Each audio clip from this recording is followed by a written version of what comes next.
Hi, I'm Joy Macknight, Transaction Banking and Technology Editor at The Banker, and I'm here with Tod Burwell, who's CEO of BAFT.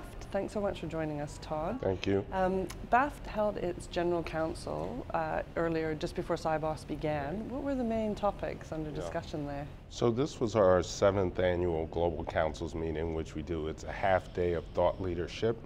It's intended to generate discussion about some topics that are very relevant in the industry. So one of the topics was around emerging technology, how that's transforming the transaction banking business.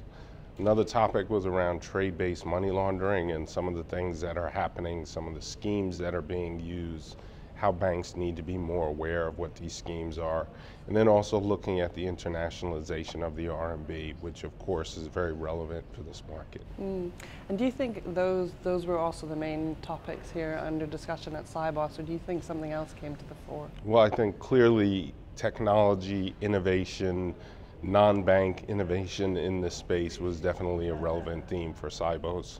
What was interesting is I actually heard someone say, I heard more about blockchain here, but the first time they heard it was at our council's meeting last year. Okay.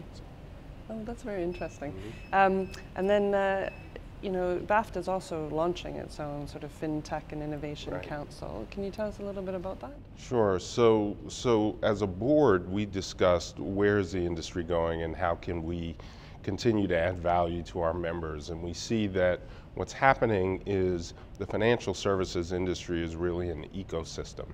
So the financial technology companies that are providing new and innovative products ultimately are going to become part of that ecosystem. So we thought it was very, very logical for us as an industry body to make sure that we're representing the interests of those types of entities as well.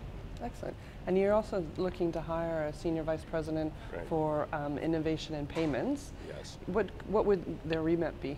So we think that the solutions that non-bank companies are providing and the solutions that banks are providing are ultimately going to converge.